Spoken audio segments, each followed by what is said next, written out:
John, thank you very kindly for your very warm and generous introduction. I do appreciate that. Good afternoon, everyone. Thank you for coming.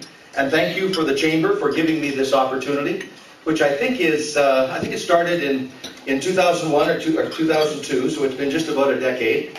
And only when elections have intervened have we missed this annual report in the spring of every year to the Regina Chamber, and I'm very glad to be back for this opportunity this year.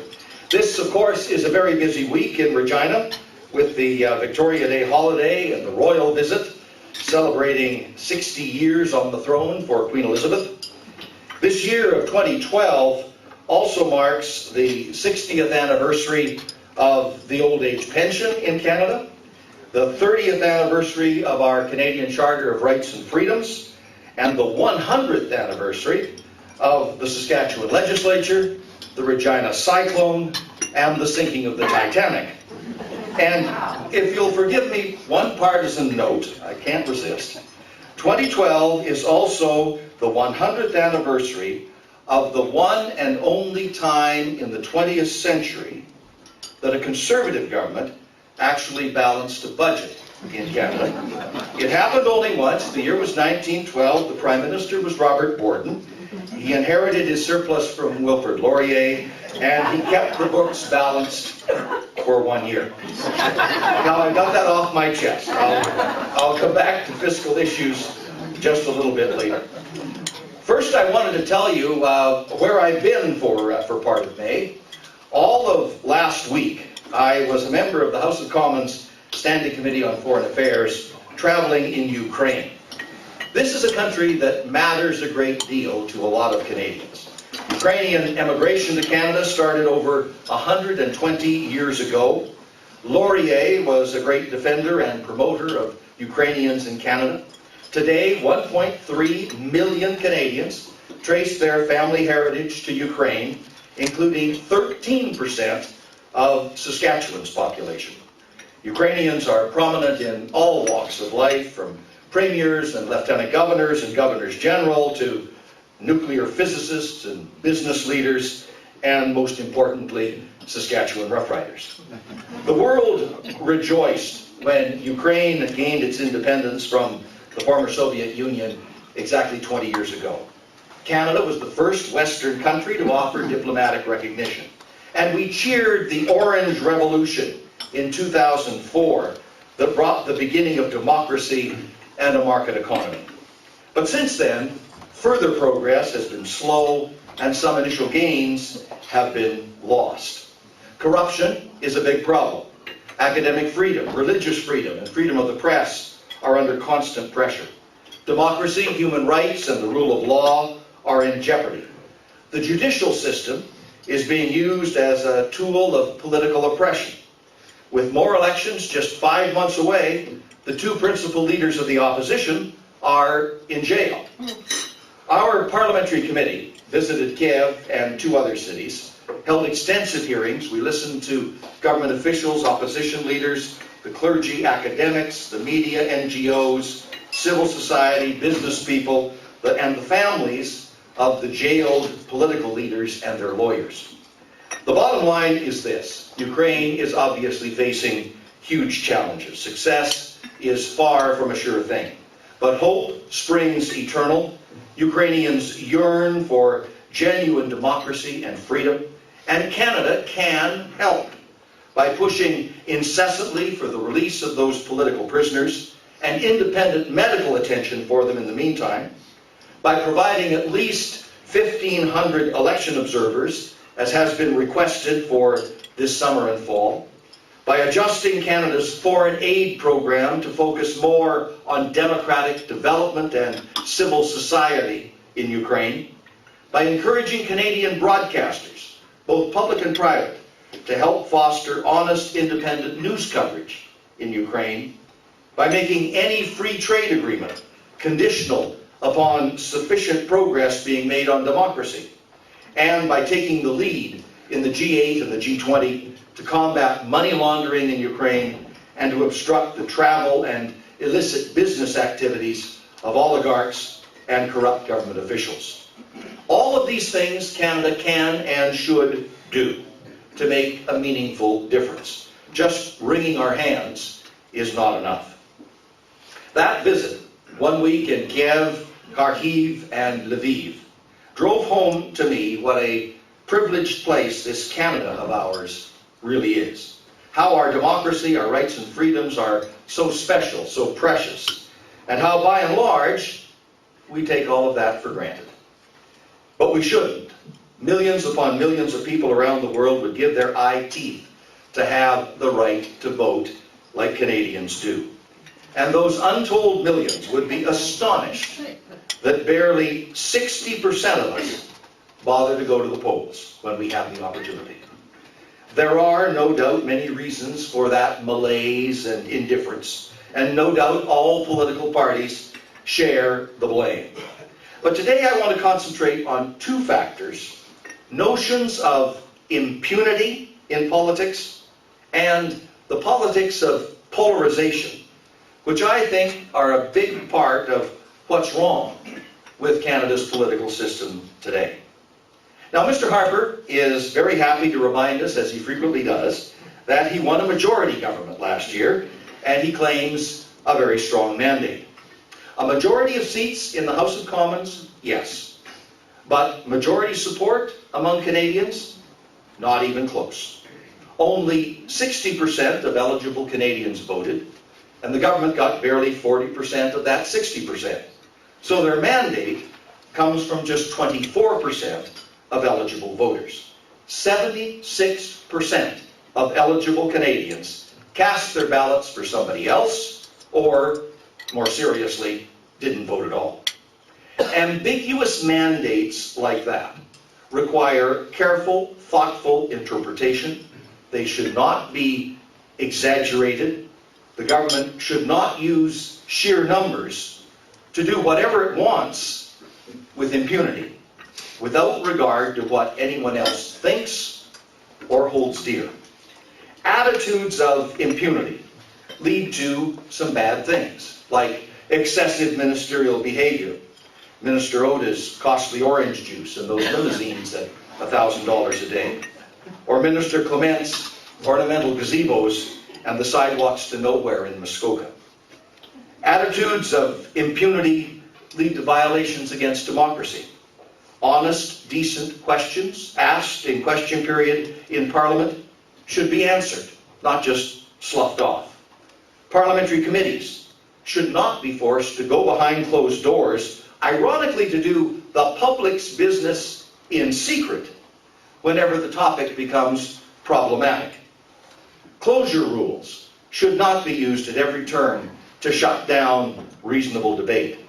And the government should not jam 74 pieces of legislation all together in one omnibus bill to change everything from food inspection to civilian oversight of Canadian spies all at once without the possibility of serious scrutiny. Attitudes of impunity also lead to mistakes, like the F-35 fighter jet fiasco. More than $30 billion is at stake here. The biggest, sole-sourced, untendered, uncompetitive contract against all the rules in Canadian history.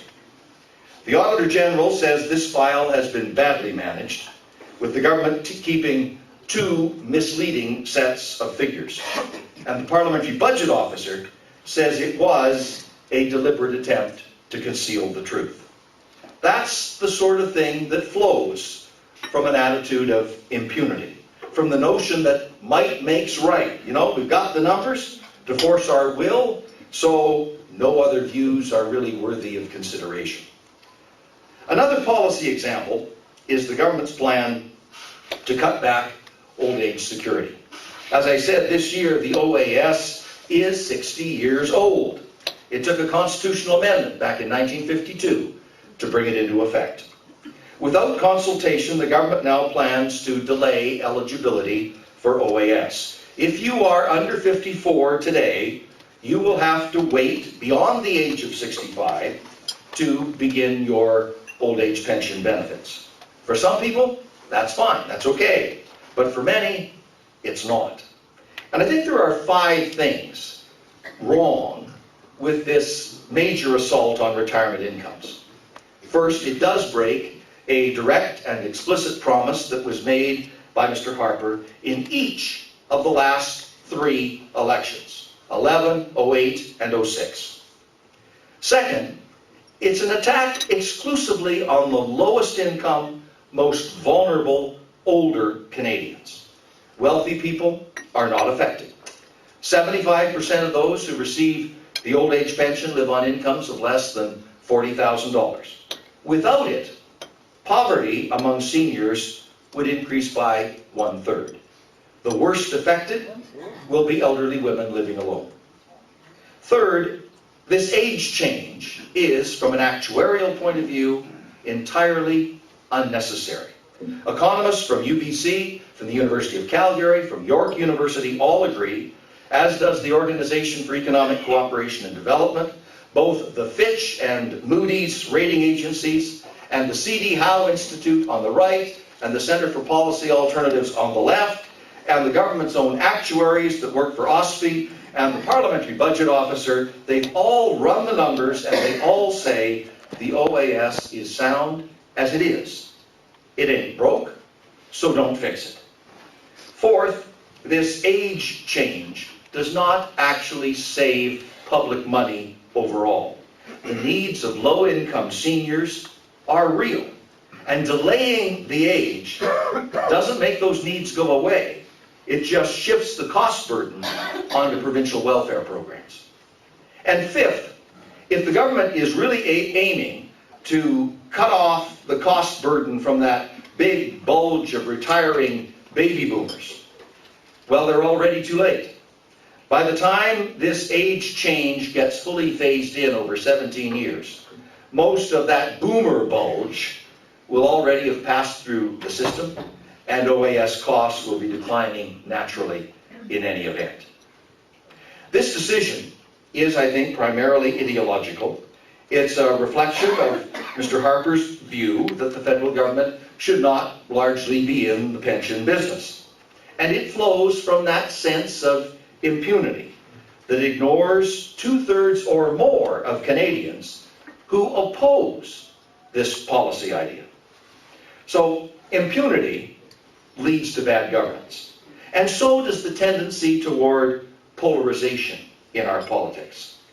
Some argue that a polarized political system will be so much simpler. With just 2 dominant parties, left and right, everything gets reduced to a straight, clear, 2-way choice.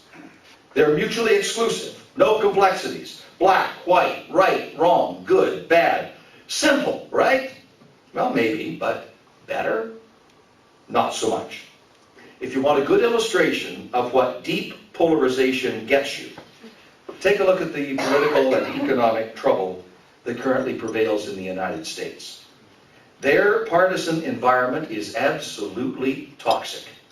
Their economy remains in trouble, and their polarized politics seem incapable of finding solutions that and attract broad-based common support. It's all about wedges, not bridges. It's about driving people apart into opposing camps, not pulling them together in any kind of common endeavor. That's what polarization does. It's divisive, negative, corrosive, and wasteful. It creates, if you watch it, it creates these white-hot differences between 2 hostile camps. It feeds off conflict, and it gets personal. You learn to hate your opponent. You don't want to just defeat him, you want to destroy him. Because polarization teaches you that you're righteous, all the good is on your side, and the other guy is not. You see that tactic in the government's approach on some of its criminal justice legislation. If you don't support their prescriptions, even the ones that are unconstitutional, then somehow you're siding with child pornographers. You also see the problem in another way in what Mr. Mulcair had to say about resource development in Western Canada. That too tends to contribute to polarization. Yes, we can certainly have a strong, valid debate about whether environmental protections are good enough, and you can argue about what makes the value of the dollar too high or too low, but the way in which Mr. Mulcair expressed himself seemed calculated to drive some wedges, pitting resource industries against manufacturing, Western jobs against Eastern jobs, depicting our national economy as a zero-sum game in which if I win, you have to lose, and vice versa. And then baiting 3 Western premiers, as you would never bait Ontario or Quebec. Just as Jim Flaherty and Stephen Harper are wrong, I believe, to belittle the Ontario government and to encourage investors to leave that province, so Mr. Mulcair is wrong, I believe, to depict Western resources as the cause of some economic disease. Surely, we want the resource sector and the manufacturing sector both to succeed in both Western Canada and Eastern Canada. We want development to be sustainable and prosperity that's broadly based and deeply shared. And polarization won't get you there. And here's another consequence, a serious one, I think. The deep-seated conflict that lies at the heart of polarized politics truly mobilizes only a relatively small number of people on one extreme or the other who relish that kind of politics. They really like the fight. It turns them on.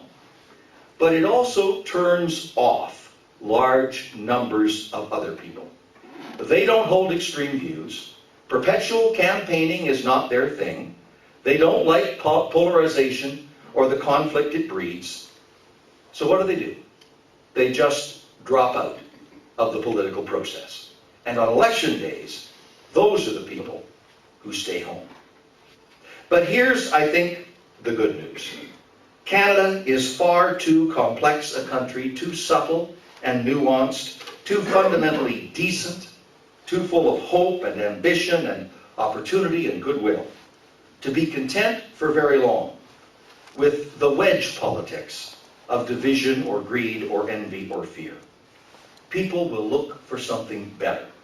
The natural Canadian instinct is to want to pull together to achieve the goals that are bigger and more worthy.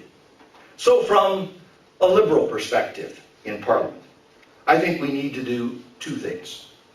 First, we need to be effective critics where the government is making mistakes, especially that one-note, monotone message about austerity at the expense of everything else. Strong, prudent economic management, yes, that was my mantra when I was finance minister, building on the exceptional work of Paul Martin.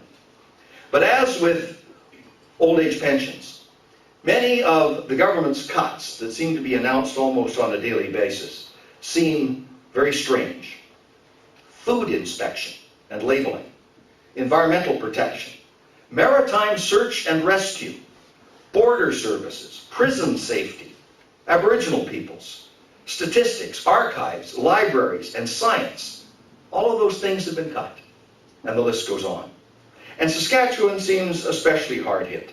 PFRA, the Indian Head Tree Farm, community pastures, that key food inspection office in Moose Jaw upon which the entire livestock industry in Saskatchewan depends, the Rural Development Fund, science and research cooperatives, the Bratz Lake Air Quality Observatory just south of Regina, every international trade office in Regina, the immigration office here in Regina, and rumor has it there's more to come. For all governments struggling with the aftermath of recession, a critical management principle is this. Yes, budget cuts can reduce your spending, but they won't necessarily reduce your deficit or help build a strong economy if they are seen to be unfair or undermine growth. That was the core message coming out of the G8 meeting last weekend at Camp David. Mr. Harper disagreed with it. He maintained the line about austerity, austerity, and more austerity. But the rest of the G8 seemed to be moving in a more nuanced direction. The world economy is in tough shape. Europe could well slide back into another recession. And the US is obviously still struggling. Canadian stock market values checked it this morning. They're actually lower today than they were 6 years ago. So the way back to prosperity is challenging. But Canada has one vital advantage. Thanks to the crucial decisions that were taken and implemented in the 1990s, when we were facing back then 27 consecutive years of continuous deficits, when our federal debt to GDP ratio was nearly 70%, and the IMF was quite literally knocking on the door, and we've seen in Greece and other places what that means. Thanks to the hard work that was done back then in the 90s, this country actually enjoyed a full decade of balanced budgets starting in 1997, and a plummeting debt ratio down to a very manageable 30%. 70% in the 90s, brought down to 30% now. So beyond austerity, Canada, because of that, has an opportunity for a growth strategy. And that's the critical ingredient that is missing today compared to the economic circumstances of the 1990s. Through all the challenges of the 90s, we maintained consistent growth economically of 3% or better every year. But that's not the case today. Growth rates are low and sluggish. So we need a growth strategy. Prudent management, yes. Be careful about the spending. But more importantly, the emphasis needs to be on growth. And that's where I hope the Liberal Party can and will be proactive and creative.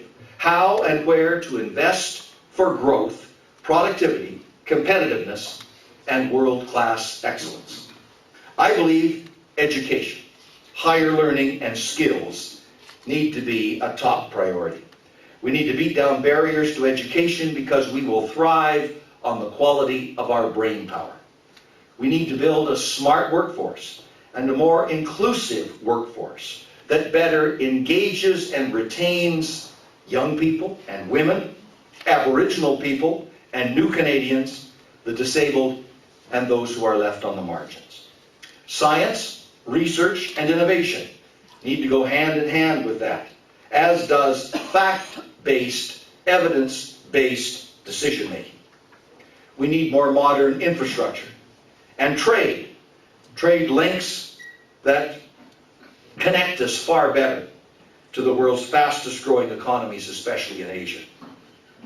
And that will require an intelligent focus on development that is truly sustainable. The government and the official opposition are essentially saying that you can have growth or you can protect the environment, but those two things are mutually exclusive. Pick one. You can't have both. But that hard dichotomy is not what Canadians want and not what Canadians need. They want the genius of a policy that can pull economic development and environmental sustainability in a common sense way together. So there is a lot of work to be done. We shouldn't waste our energies on polarized politics or any misplaced sense of impunity. This is a time to pull people together, to stand on higher ground, to reach for something better. And I hope the Liberal Party, in some small way, can be a catalyst for that better way. Thank you.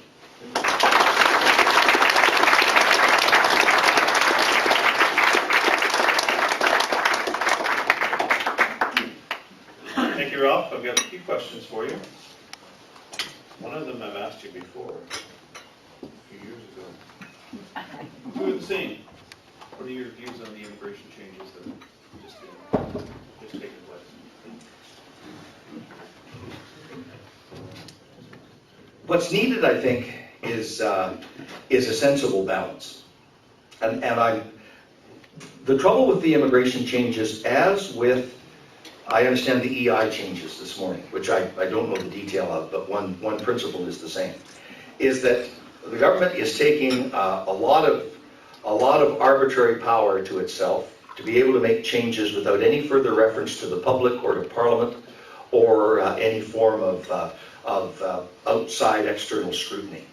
And I think there's an argument there that we want to be flexible and be able to move quickly. But on the other hand, when you make arbitrary, secret decision making the normal way, the normal pattern of making decisions, then I think you're you're heading toward a policy crash that could be exceedingly difficult.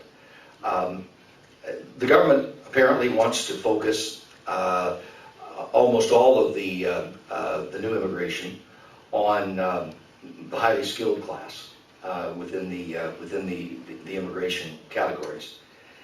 And certainly Saskatchewan needs skilled workers. But one of the factors in setting and calibrating this, one of the factors to bear in mind is that those new workers coming into Canada will settle better, they will become productive faster, they will broaden the tax base and make a larger contribution to our economy faster if they are happy and well settled in this country. And when you tend to exclude members of the family and just say, you know, the one person can come but the rest can't, then I think you're heading toward an unsustainable, untenable situation. It's got to be very delicately calibrated. And here in Saskatchewan, with our million and a little bit, we need more people, and we need more successful families, and individual immigrants will be happier and more effective and settle faster and do better in the long run if they can do so with their families. So I think it's a very delicate balance. No, I don't mean to get you and Bruce going on this one, but I got asked the question, so I have to answer it. Sorry, Bruce. Any chance in saving the wheat board? Long time ago. There's another court case that, another phase of it was heard yesterday in federal court yesterday. This is the original case that was heard last December, where a number of farmers took the government to court because the government was proceeding to dismantle the Canadian Wheat Board without having a prior plebiscite in which farmers would have the right to vote. And the issue at stake is the interpretation of the Act. Does the Act require a vote or not? I wrote that Act, so I know what the intention was of the Government of Canada at the time.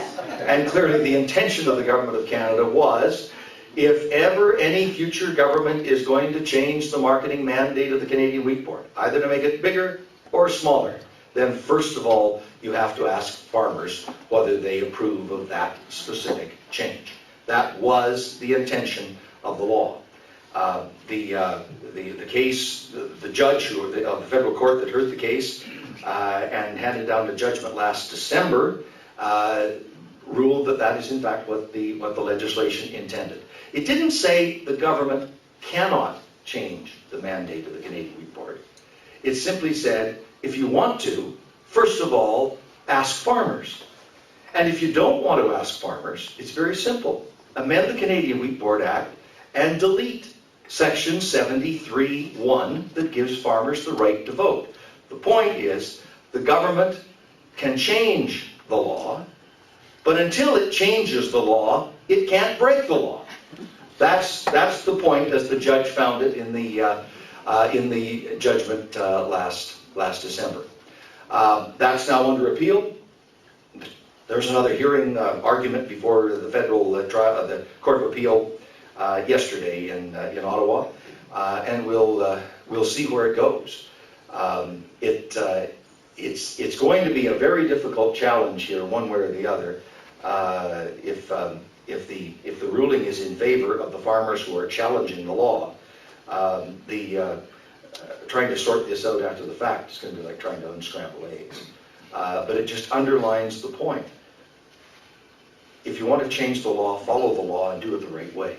Don't just ignore the law and behave like a kind of a bull in the china shop. There was a very telling line in that judgment last December where the judge who heard the case said that the government had behaved in a manner that was an affront to the rule of law. I heard a lot about that when I was in Ukraine. You know? And I don't mean to compare the two situations, it's radically different, but it's the same principle. The law exists, and if you object to the law, change it, Don't just break it. And we'll see where the court case goes, but that will be the critical decision of the Federal Court of Appeal, and undoubtedly it's going to go to the Supreme Court of Canada. So we'll see where all of that ends up. Because there's a couple of city councillors in the room here, I'd be remiss if I didn't ask you this question. And then I got one more and we're done. Infrastructure.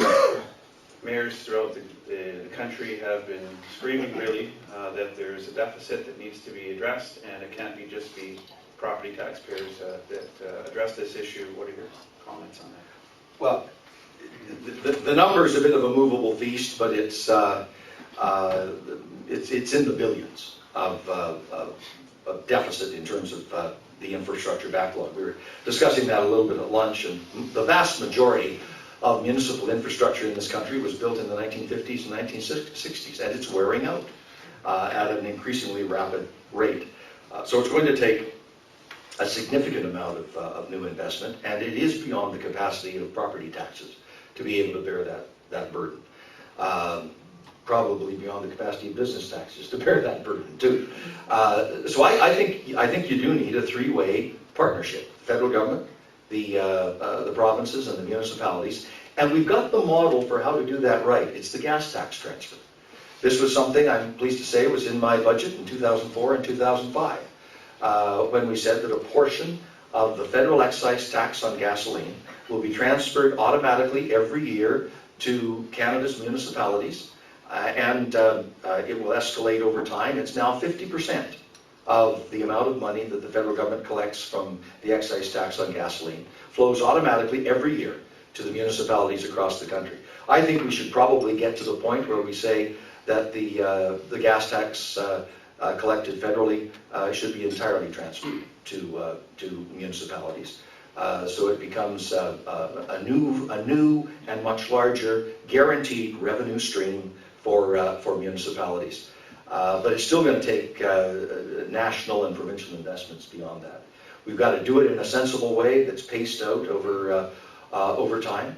But of all the things, and this is the economists in the Federal Department of Finance, this is what they told me when I was finance minister, and I know this is what they told Minister Flaherty, because he has said this is what they told him. The single most effective measure to encourage economic growth and jobs is infrastructure. That is the single most cost-effective way to grow the economy. There are other things you can do, but if you've got cost-effective infrastructure projects to undertake, that will get you there faster than anything else. So the current agreements are in place until 2014. Between then and now, I think there needs to be a new federal, provincial, municipal, three-way agreement about how this infrastructure deficit is going to be tackled in a way that improves the quality of life and the economic efficiency of local communities, but also contributes to the national economy in the most effective way. It would be one of the most durable, useful economic initiatives. This is the question that I asked you a number of years ago. I'm sorry, Pam. Many people throughout the country see you as a leader in the Liberal Party and think that you should be seeking the leadership. Do you have any comment? I don't actually expect you to answer the question. Do you have any comments on that? We're adjourned. Well, I appreciate the compliment, and thank you for that. It's the most miserable, thankless job.